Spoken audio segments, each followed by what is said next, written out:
Bismillahirrahmanirrahim. Assalamualaikum warahmatullahi wabarakatuh. Alhamdulillah, syukur pada Allah SWT kerana dengan limpah kurnia inayahnya saya dapat bersama dengan tuan-tuan dan puan-puan dalam kolokium siswazah dan prasiswazah pengajian Arab dan Tamadun Islam.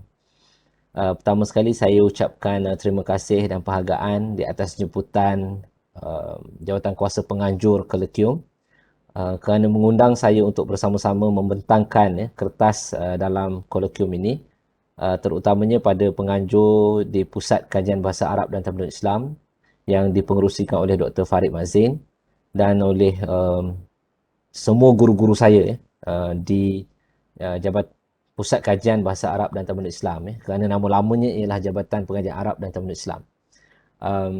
Khususnya penyelidik saya Dr. Izzah Suryani Makrasad Elias Arsyad.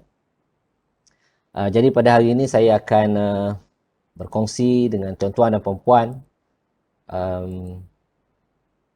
satu pada asasnya dia adalah hasil kajian di peringkat kedoktoran yang saya selesaikan pada tahun 2017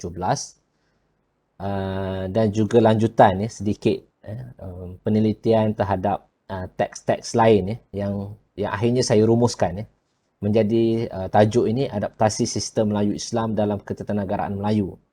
Pada tahun 2018 saya telah membentangkan kertas ini hampir sama dengan ini, tapi saya telah tambah baik sedikit dalam pembentangan kali ini. Dahulunya saya namakan dia sebagai parameter Arab Melayu Islam, dan kali ini saya namakannya sebagai adaptasi sistem Melayu Islam dalam ketatanegaraan Melayu. Saya mengambil perkataan ketatanegaraan kerana ketatanegaraan itu ialah urus takbir politik sesebuah kerajaan. Jadi kita faham bahawa politik itu sekurang-kurangnya mengandungi perkara-perkara yang berkaitan dengan pentadbiran, pemerintahan, hubungan luar dan dalam, serta undang-undang. Termasuk perlembagaan itu duduk di bawah politik. Jadi tajuk yang saya kemas kini untuk dibawa berkongsi bersama-sama pada hari ini ialah adaptasi sistem Melayu Islam dalam ketatanegaraan Melayu. Jadi pada hari ini saya akan membawa tuan-tuan dan puan-puan ke belakang sedikit. Kita akan bermula dengan Kerajaan Melayu Melaka dengan mengambil teksnya iaitu Hukum Kanun Melaka. Kemudian kita akan pergi kepada beberapa teks yang datang daripada Kerajaan Riau, dan akhir sekali saya akan bawakan Undang-Undang Tubuh Kerajaan Johor 1895. Kenapa saya pilih ketiga-tiga teks daripada ketiga-tiga zaman ini? Bukan 3 teks, tapi sebenarnya ada 5 teks daripada 3 zaman. Melaka ada 1, Hukum Kanun Melaka, Riau ada 3 dan Johor ada 1. Kerana yang pertama ialah Melaka, Hukum Kanun Melaka merupakan antara naskah terawal yang memberi tumpuan pada ketatanegaraan yang bertulis, menulis tentang ketatanegaraan Melayu. Bagaimana sistem takbir urus sesebuah kerajaan itu dibuat. Kemudian Riau selang selepas daripada Melaka, kemudian diikuti satu pada era yang moden iaitu Johor. Johor ini mempunyai peranan yang tersendiri kerana pada 1895 di akhir abad ke-19 itu Johor lah satu-satunya negeri di tanah Melayu, alam Melayu yang mempunyai perlembagaan bertulis rasmi, dan kemudiannya diikuti oleh banyak negeri di tanah Melayu, Terengganu misalnya pada 1911 dan diikuti oleh negeri-negeri Melayu lain pada 1948, Sarawak 1940 dan begitulah seterusnya sehingga membina kepada perlembagaan Persekutuan Tanah Melayu 1957. Baik, yang pertama sekali ialah Hukum Kanun Melaka. Hukum Kanun Melaka ni secara tekstualnya, pembahagiannya terdapat 4 bahagian penting. Iaitu yang pertama ialah bahagian pertama membincangkan tentang undang-undang jenayah. Bahagian kedua membincangkan tentang undang-undang muamalat. Bahagian ketiga undang-undang munakahat. Dan yang keempat ialah sistem dan peraturan pentadbiran negeri. Sistem dan peraturan pentadbiran negeri yang dibincangkan dalam hukum kanun Melaka ini merujuk kepada um, hierarki kerajaan, bagaimana struktur kerajaan dan apa skop tugasan yang perlu dibuat oleh satu-satu jawatan itu. Jadi itulah yang dibincangkan dalam hukum kanun Melaka. Uh, secara rajahnya, susun atur pentadbiran kerajaan Melayu Melaka itu ialah seperti yang saudara-saudari, sahabat-sahabat dapat lihat di paparan skrin saya ini. Sultan dan diikuti oleh Datuk Bendahara Temenggung, Bendahari Shah Bandar, kemudian ada menteri, ada Jabatan Kehakiman dan di bawah sekali ialah penghulu. Ini ialah sistem yang diterapkan melalui hukum kanun Melaka. Sistem ini memang telah berlangsung. Jika tidak pun ditulis, memang dia berlangsung sebegini. Tetapi apa yang lebih penting dalam teks undang-undang hukum kanun Melaka itu disebut deskripsi tugasnya. Apa batasan dan skop tugas yang perlu dilakukan oleh setiap pemegang jawatan ini. Okey.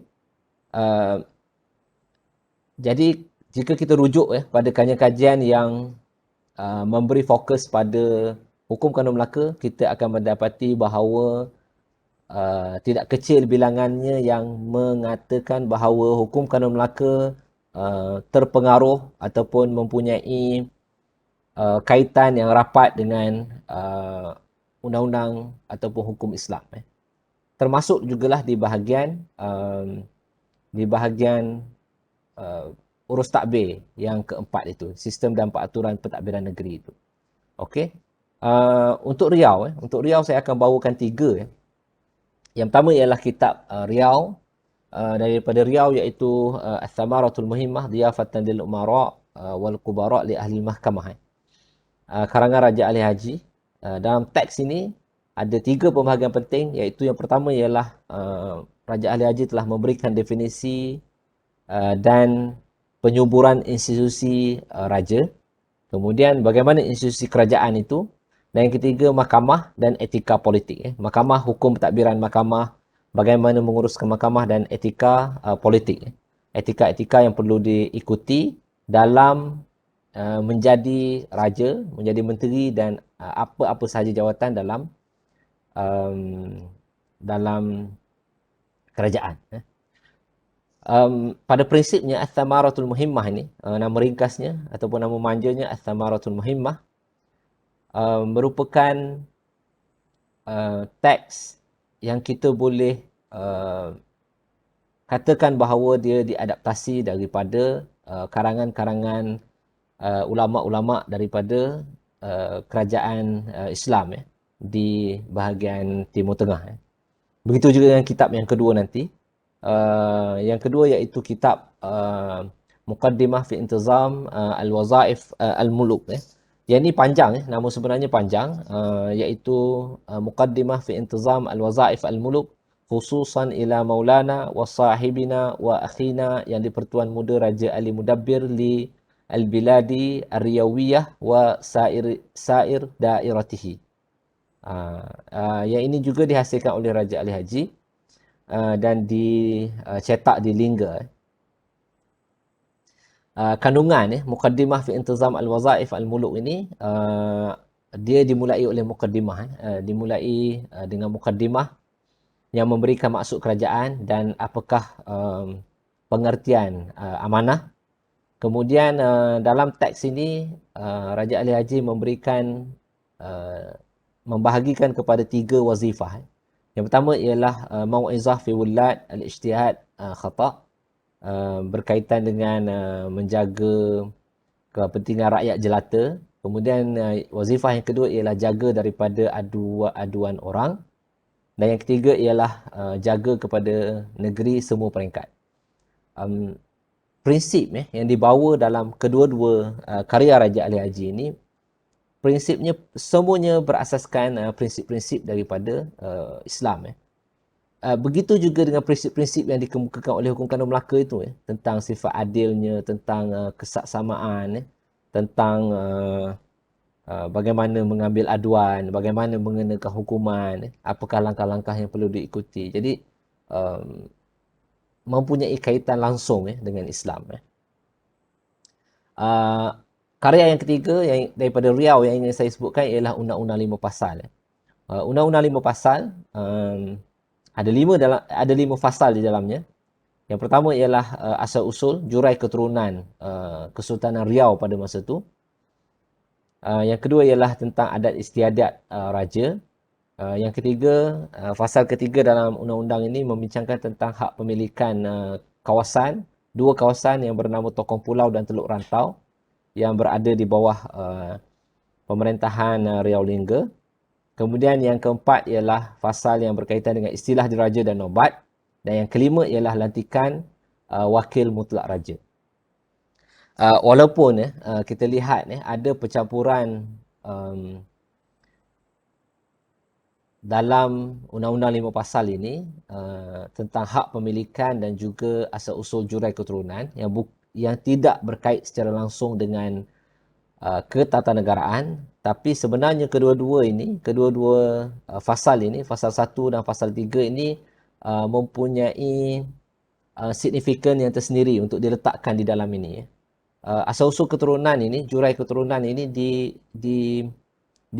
diceritakan dalam Undang-Undang 5 Pasal ini tentang salah silah keturunan di Kerajaan Riau sehinggalah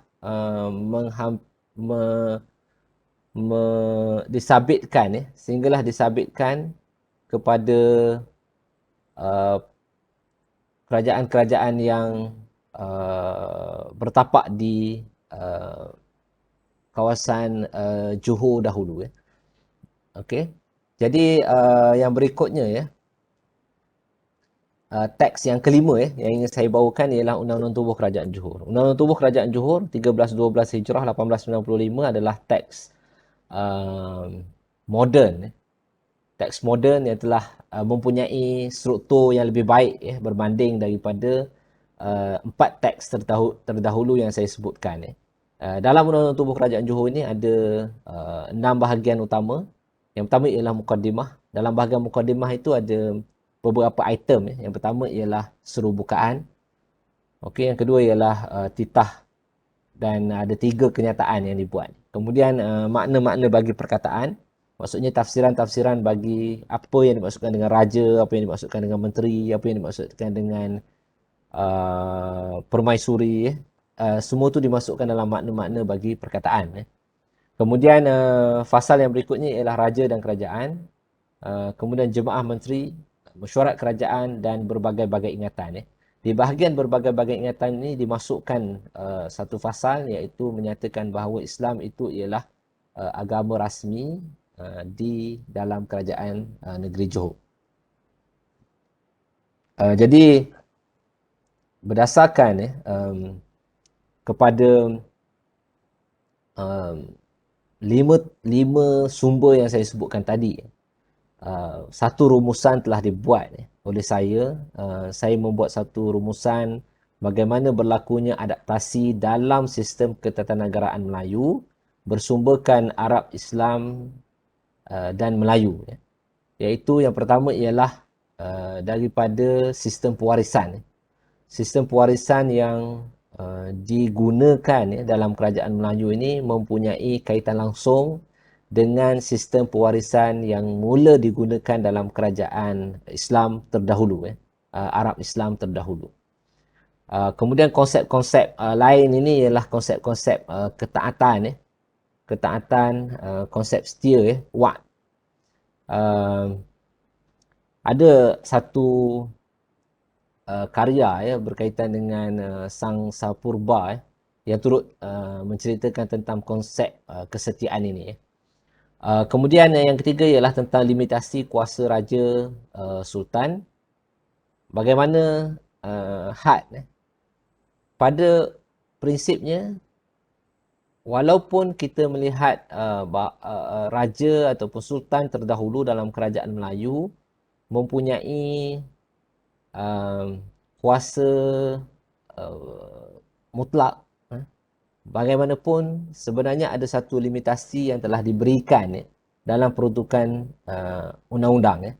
Walaupun limitasi ini tidak disebut secara jelas dalam hukum kanun Melaka, tetapi dia telah disebut dalam karya-karya Raja Ali Haji tadi, dan juga telah disebut secara dengan sangat jelas dalam Undang-Undang Tubuh Kerajaan Johor. Maksudnya raja ataupun sultan yang mentadbir mempunyai batasan kuasa, bukanlah berkuasa mutlak.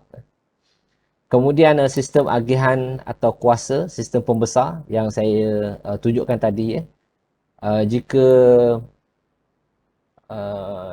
di dalam karya Raja Ali Haji juga ada memberikan lapisan pentadbiran itu yang telah saya rajahkan. Cuma saya tak dapat sertakan pada pembentangan kali ini. Tapi saya telah rajahkannya di dalam tesis kedoktoran saya. Kemudian ialah syarat-syarat. Syarat-syarat bagi raja, bagi pembesar. Perkara yang sama ini telah disebut dalam karya-karya yang berkaitan dengan sistem politik Islam. Walaupun secara tekstualnya syarat-syarat ini tidak sama sepenuhnya, tidak 100% sama, tetapi dia mempunyai persamaan. Daripada 7 syarat contohnya ada 6 syarat yang sama dan mungkin 1 ataupun 2 syarat yang telah diolah. Sebagai contoh, dalam karya Al-Mawardi, dinyatakan bahawa antara syarat untuk melantik seorang khalifah itu ialah berketurunan Quraisy. Dan jika kita lihat dalam Undang-Undang Tubuh Kerajaan Johor, syarat untuk melantik raja dan kemudian pembesar itu ialah dalam kalangan rakyat bangsa Johor pada masa itu. Disebabkan itulah berlaku pindaan terhadap Undang-Undang Tubuh Kerajaan Johor. Undang-Undang Tubuh Kerajaan Johor 1895, kemudian dipinda 1908, kemudian dipinda 1914. Apabila British hendak masuk sebagai penasihat kerajaan pada masa itu dan hendak dilantik dalam kalangan jemaah menteri, perkara tersebut tidak boleh berlaku kerana Undang-Undang Tubuh itu menghalang daripada lantikan dibuat daripada bukan rakyat Johor. Disebabkan itulah 1914 berlaku pindaan dan dimasukkan syarat yang membolehkan bukan Raja Johor, bukan rakyat Johor dimasukkan dalam kalangan pembesar. Kemudian sistem gelaran, penggunaan nama, penggunaan gelar, kemudian penamaan yang berkait dengan raja dan pembesar itu mempunyai kaitan rapat dengan sistem yang telah diguna pakai dalam kerajaan Arab Islam terdahulu. Kemudian hak bersuara dan kebebasan beragama, yang ini kita boleh lihat balik semula kepada Piagam Madinah pun turut mengeluarkan garis supaya diberikan hak bersuara dan kebebasan beragama dalam kalangan penduduknya. Jadi dalam 7 perkara yang saya gariskan ini ialah satu parameter ataupun adaptasi yang telah berlaku dalam kerajaan Melayu berdasarkan sumber-sumber daripada Arab Islam. Dan perkara ini boleh diuji ke atas semua teks yang berkaitan dengan perlembagaan ataupun ketatanegaraan yang berada di tanah Melayu ataupun alam Melayu. Berdasarkan pemahatan saya, kalau tidak pun 7 ini mempunyai kesepadanan dengan apa yang digariskan dalam teks-teks tersebut, sekurang-kurangnya 5 daripadanya akan menyamai apa yang akan terdapat dalam teks-teks berkaitan dengan ketatanegaraan Melayu. Ada persoalan kepada saya tentang kenapa tidak dimasukkan Tuhfat An-Nafis dalam cerakinan sumber itu. Kenapa tidak dimasukkan sebagai satu sumber daripada Riau? Perkara ini disebabkan Tuhfat Nafis itu mempunyai persamaan dengan karya-karya yang telah saya sebutkan tadilah. Isinya mempunyai persamaan yang tinggi dengan karya-karya Raja Ali Haji yang saya sebutkan sebelum daripada ini, iaitu Ath-Thamaratul Muhimmah dan Muqaddimah fi Intizam Al-Wazaif Al-Muluk. Perbandingan ini tidak saya lakukan, tetapi dilakukan oleh Dr. Tatiana Desinova dahulunya di UTM. Okay. Jadi sebagai kesimpulannya, sistem ketatanegaraan Melayu yang kita praktiskan dan kita coretkan dalam perlembagaan itu sebenarnya mewarisi Arab Islam dan terdapat olahan berdasarkan pengalaman dalam institusi kerajaan di tanah Melayu sendiri. Walau bagaimanapun, intinya masih berkait rapat dengan Arab Islam. Oleh itu, di akhir ini ingin saya buat satu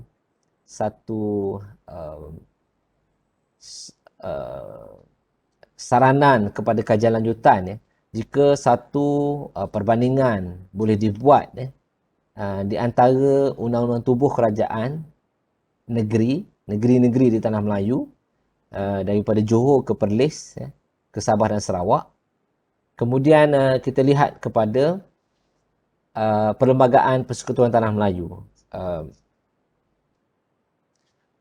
Maksud saya begini, Undang-Undang Tubuh Kerajaan Johor itu ialah yang pertama yang bertulis pertama pada era moden, pada abad ke-19 itu, 1895, dan daripada situlah timbulnya Undang-Undang Tubuh Terengganu, Itqan Al-Muluk Bita'dil As-Suluk, kemudian diikuti oleh Undang-Undang Tubuh Kerajaan Negeri lain yang dibuat berdasarkan kepada Undang-Undang Tubuh Kerajaan Johor dan Terengganu. Negeri-negeri lain mengikutinya daripada segi kandungannya mempunyai kesamaan yang tinggi. Saya pernah membandingkan di antara Undang-Undang Tubuh Kerajaan Johor, Undang-Undang Tubuh Kerajaan Terengganu dan juga Undang-Undang Tubuh Kerajaan Kedah. Jadi ketiga-tiga ni mempunyai persamaan yang tinggi. Daripada kesemua undang-undang tubuh ini, olahan dibuat. Ini adalah hipotesis. Belum dibuktikan secara kajian perbandingan, tapi hipotesisnya berdasarkan kesemua undang-undang tubuh ini telah dibina satu Perlembagaan Persekutuan Tanah Melayu yang mula dirancang selepas daripada Melayu Union, kemudian CLC, kemudian kemerdekaan 1957, Persekutuan Tanah Melayu.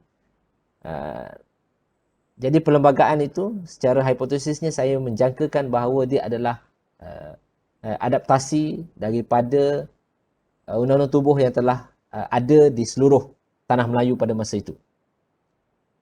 Dan keberadaan ini, undang-undang tubuh ini sendiri tercorak daripada Undang-Undang Tubuh Terengganu yang mempunyai persamaan yang tinggi dengan Undang-Undang Tubuh Kerajaan Johor, dan Undang-Undang Tubuh Kerajaan Johor mempunyai persamaan yang sangat tinggi dengan sistem Arab dan Islam. Jadi jika satu jalinan dibuat, maka dia akan menunjukkan bahawa sistem Arab Islam itu mempunyai kesan terhadap pembinaan Perlembagaan Persekutuan Tanah Melayu. Walau bagaimanapun, hipotesis ini perlu dibuktikan dengan satu kajian yang tuntas secara perbandingan dengan Perlembagaan Persekutuan Tanah Melayu dan Undang-Undang Tubuh Kerajaan-Kerajaan Melayu sebelum daripada itu. Dan mungkin boleh ambil 7 parameter ni untuk diuji ke atas Perlembagaan Tanah Melayu. Jadi saya rasa sekadar itu saja. Berikut ialah rujukan yang saya gunakan untuk menulis slide ini. Walau bagaimanapun rujukan-rujukan lain itu boleh diperolehi dalam sama ada daripada tesis saya ataupun daripada buku. Untuk sebarang persoalan boleh hubungi saya melalui mail hanifjunaid@uniza.edu.my. Dan sekali lagi saya ucapkan terima kasih pada Jawatankuasa Penganjur, khususnya yang mengundang saya, Al-Fadil, guru saya, Ustaz Izzat Azrain Jamsari, dan juga semua guru-guru saya yang berada di Pusat Kajian Bahasa Arab dan Tamadun Islam. Wallahu alam. Assalamualaikum warahmatullahi wabarakatuh.